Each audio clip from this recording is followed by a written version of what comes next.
No sports award intrigues me more than the Rookie of the Year, specifically in baseball. In the NBA and NFL, the Rookie of the Year race is usually between players of the same draft class who are more or less of the same age. In baseball, you could have a teenager fresh out of high school competing with a 24-year-old established minor leaguer competing with an international superstar.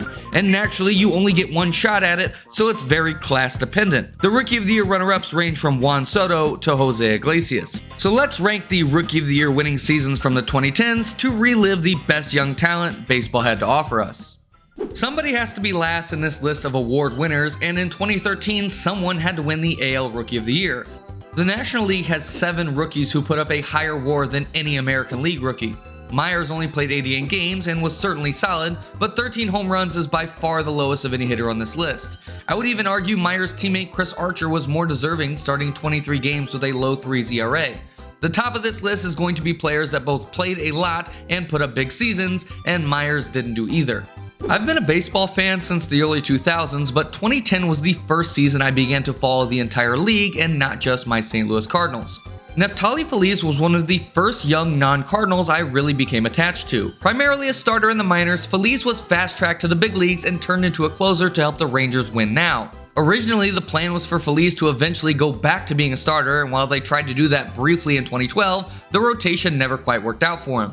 Feliz logged 40 saves in his rookie season and was dominant in the 2010 playoffs. A 2.73 ERA as a closer and just barely over a strikeout per inning leave me wanting a tad more to move him higher on this list. You can even argue runner-up Austin Jackson was probably more deserving of the Rookie of the Year, but as a player I have a lot of nostalgia for, I'm glad Feliz has the Rookie of the Year on his resume.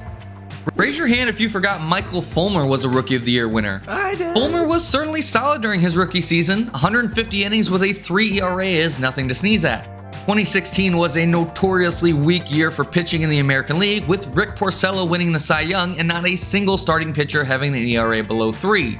That put Fulmer in the top 10 of Cy Young voting. The only competition Fulmer had for Rookie of the Year was Gary Sanchez, who put up an OPS over 1,000 but only played 50 games. I do think Fulmer deserved to win the award, but I don't think there's many years he would have. Many things would have been different for his career if injuries hadn't wrecked the next 3 seasons. In this reality though, he stays as the most forgettable Rookie of the Year of the 2010s.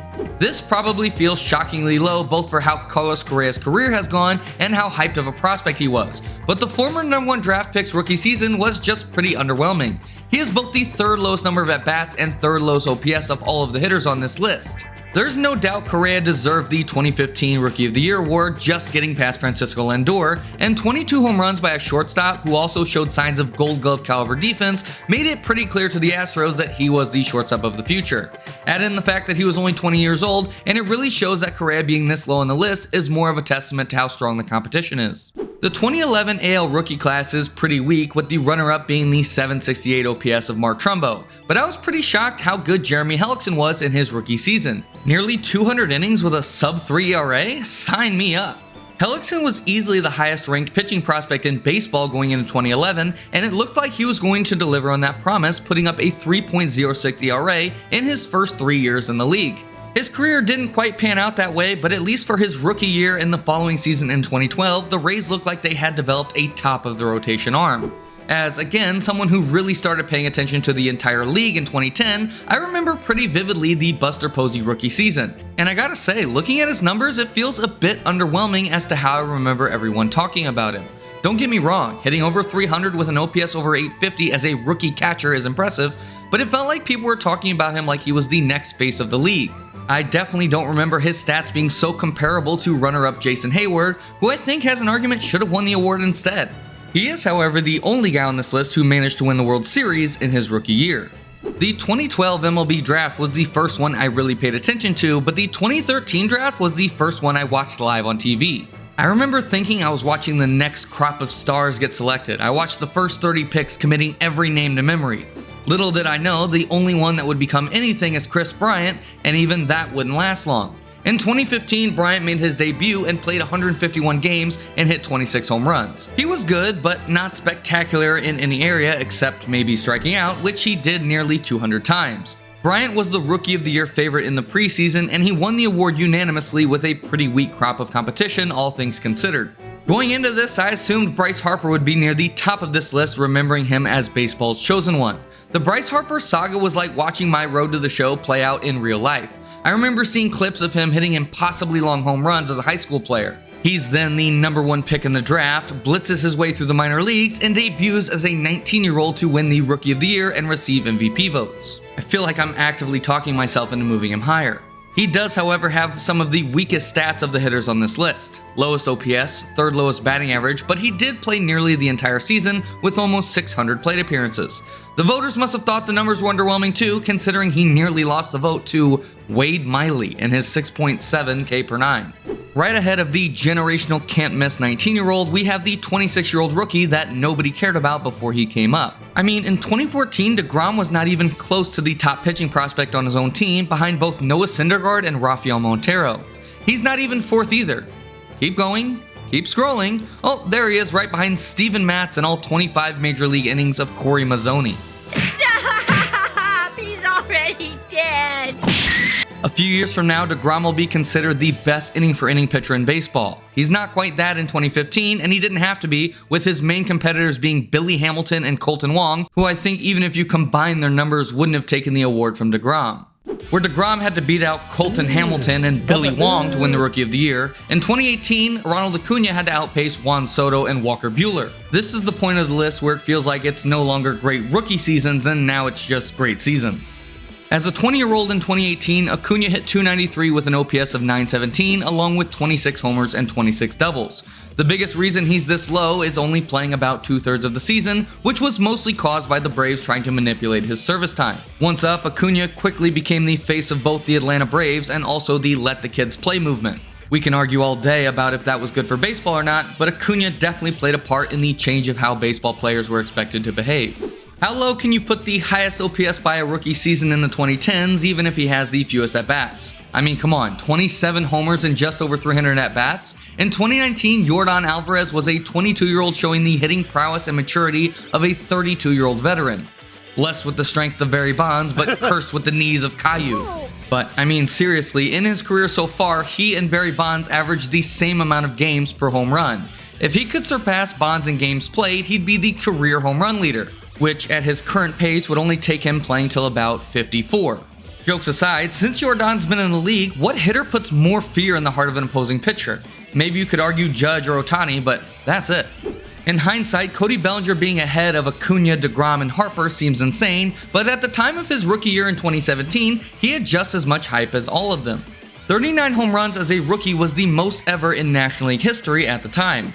He was one of the best hitters on a 104-win Dodger team that's pre-Betts, Freeman, and Ohtani as a 21-year-old. And that swing, so violent, yet so smooth. I will die on the hill of 2017 Cody Bellinger having the prettiest swing of this era. Not to mention Gold Glove caliber defense basically wherever you put him. Imagine what his career would have been like if he hadn't given his little brother the controller for those 3 seasons.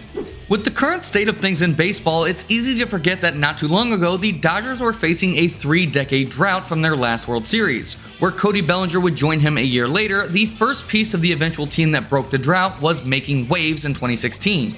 This was a dominant year for pitching in the National League, so for 22-year-old Corey Seager to hit .308 with 40 doubles and 26 home runs, that was enough to get him third in the MVP vote.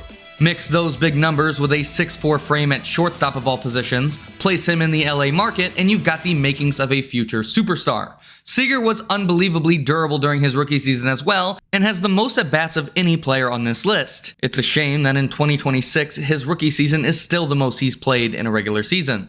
If you don't remember how dominant Craig Kimbrell was at the start of his career, go crack open his baseball reference page and be in awe of a reliever who received MVP votes for the first 3 years of his career. Considering what Kimbrell did in the years that followed, his rookie year feels like him not at his best, which is still a 14.8 K per 9 over 77 innings. You see this? You see this pose right here? This was pure nightmare for a National League hitter in the early 2010s. Is that nightmare?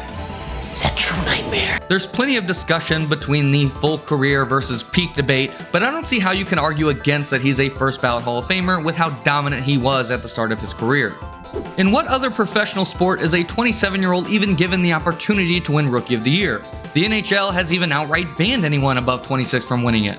Jose Abreu was dominating professional baseball in Cuba from age 18 before signing with the White Sox and just continuing his athletic prime like nothing had happened. It's hard to argue with the numbers. A .317 average with 36 home runs and 35 doubles, all without striking out 30% of the time. He had the highest OPS plus in baseball. Along with winning Rookie of the Year, Abreu would finish 4th in the MVP vote and would receive MVP votes in 6 more seasons in his career, winning the award altogether in 2020. Honestly, pretty underrated as a guy who literally hit wherever he was from age 18 to 35. If we're being honest, Ohtani had already won the Rookie of the Year vote before he played a game in 2018. My prediction for Ohtani's MLB career was Hideki Matsui, who would also pitch on occasion, before becoming a hitter only after a few years. And honestly, that prediction looked pretty good for about 3 seasons. In his rookie year, Ohtani only had 326 at-bats and only 51 innings pitched, both numbers far lower than his counterparts on this list. But the fact that he did both as a rookie obviously is major bonus points. Every hitter and pitcher on this list was an above-average major leaguer, but only Shohei Ohtani was both at the same time. A .925 OPS and 3.31 ERA is an uncharted combo in modern baseball, no matter how many innings he played. This is a list ranking the 2010s Rookie of the Year winners, but even if I were ranking every Rookie of the Year winner ever, there still wouldn't be one with more home runs than Pete Alonso. Pete has been unbelievably durable during his entire career, and his rookie year was no different as he played 161 games. Along with the homers, Alonso drove in 120 runs and put up a respectable .260 average.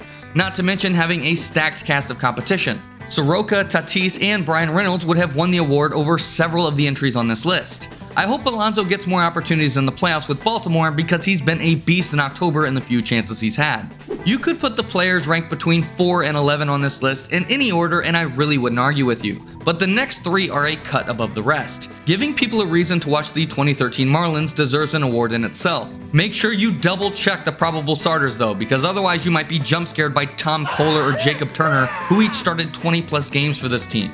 A 2.19 ERA and nearly 190 strikeouts in 172 innings is easily the most dominant pitching season on this list. Possibly even more impressive is that Fernandez managed a 12-6 record on a team that lost 100 games. What an amazing year for rookie pitchers. Shelby Miller, Hyun-Jin Ryu, and Julio Teheran I think would all had serious Rookie of the Year consideration if they were in the American League.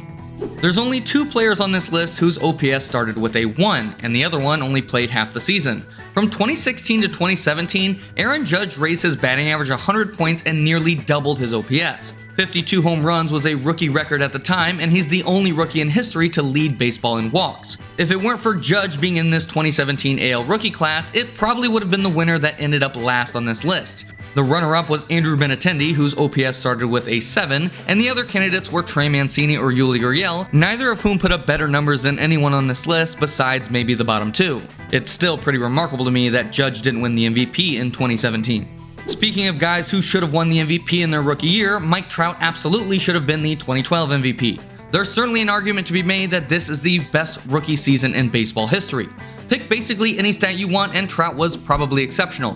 30 homers? Check. 50 steals? Basically check. A double-digit WAR? You betcha. And did it all while being 20 years old and drafted after Randall Grichuk by his own team. As far as competition, the only other player with a serious case for the award was Yoenis Cespedes, who certainly put up a better season than several of the players at the beginning of the video. Trout is a no doubt first ballot Hall of Famer, but you just have to wonder how insane his counting stats would have gotten if he stayed healthy. If he had continued the pace of his first 5 years for 20 seasons, he'd have tallied 650 homers and 3,500 hits. Here's to hoping he'll at least get to 500 home runs before his career's over.